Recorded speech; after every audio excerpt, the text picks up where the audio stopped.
Get ready. Start. I have repeatedly been impressed during my visits to the Soviet Russia and to the United States by the many things they have in common. I am thinking more about the people than about politics. The people in both countries are in some ways remarkably similar to each other. They are frank and hospitable and are exceedingly friendly.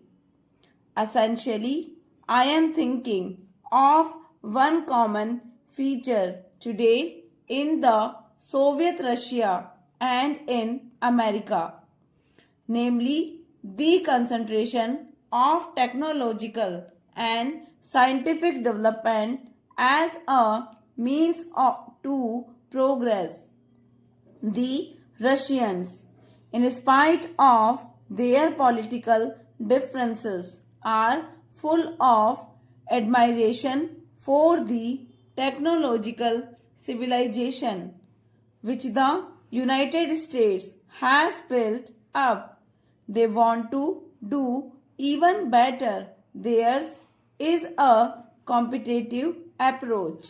It is because of this, I think, that once they get over the present day political difficulties, the people of the Soviet Russia and the United States are likely to come much nearer to each other than possibly other countries might.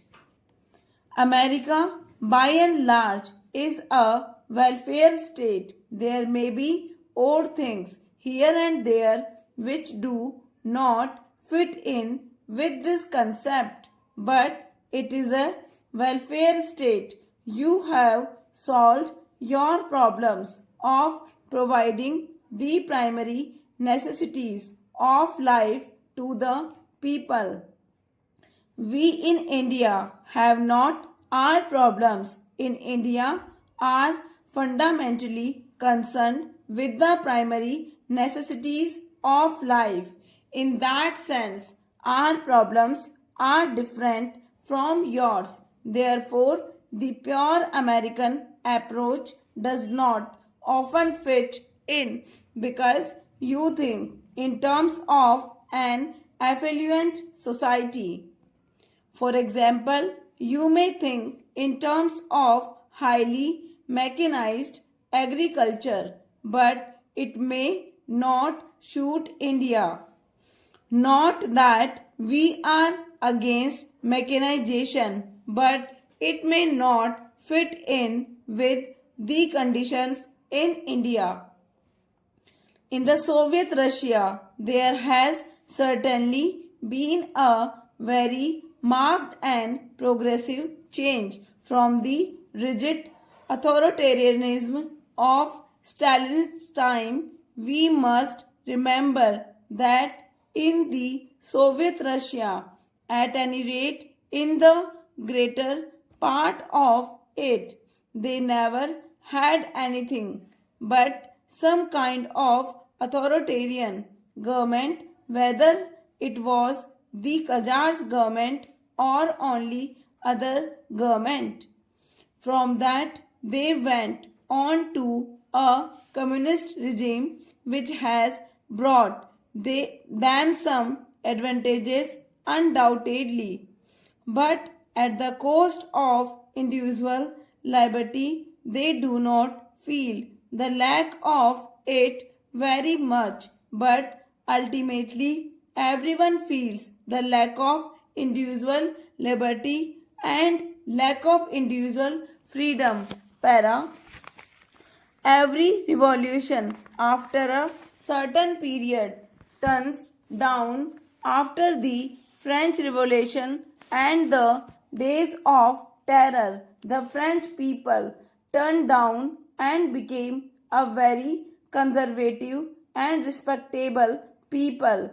Surprisingly, the process has taken a longer time in the case of the Soviet Russia, but the process is there. Possibly, the period has lengthened because of many factors, including the wars. I once asked a Russian leader who had said something rather nasty about the British people as to why he did so. He had previously told me that he wanted to be friends with America and with England. He had said, "You are friendly with both, help us to be that." I said that I cannot do much, but I will certainly help to the best of my ability. He repeated what he said. Some 2 weeks later, he was traveling about in India and he came back from Burma. In Burma, in answer to a British correspondent who had put some kind of a leading question to him, he had lost his temper and said something nasty about the British people. So I put it to him that you say that you want to be friendly with America and England and want me to help, and yet you say things which must infuriate every Englishman. Surely that is not the way to help that process which you desire. He said that, yes, do you realize that for 30 years or so, whatever the period, we have lived in Russia in a state of siege. We have lived in a state of siege with our enemies surrounding us and trying to put an end to us, crush us. We have fought and survived, and we have developed ourselves. But this state of siege has conditioned us.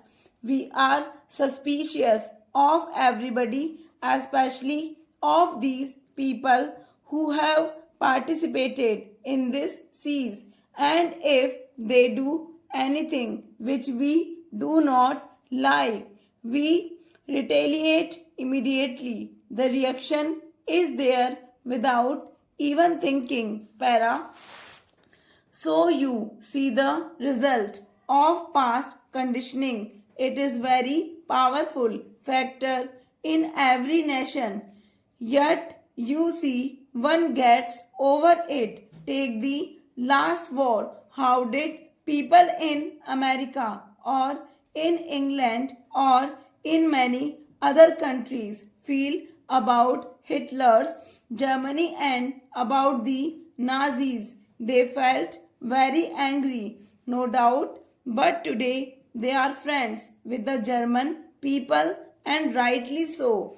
You have got over that. How did you Americans feel about Japan during the war? You were very bitter, and yet you are relatively friendly today. It is extraordinary how these changes can take place and feel friendly towards each other. Stop.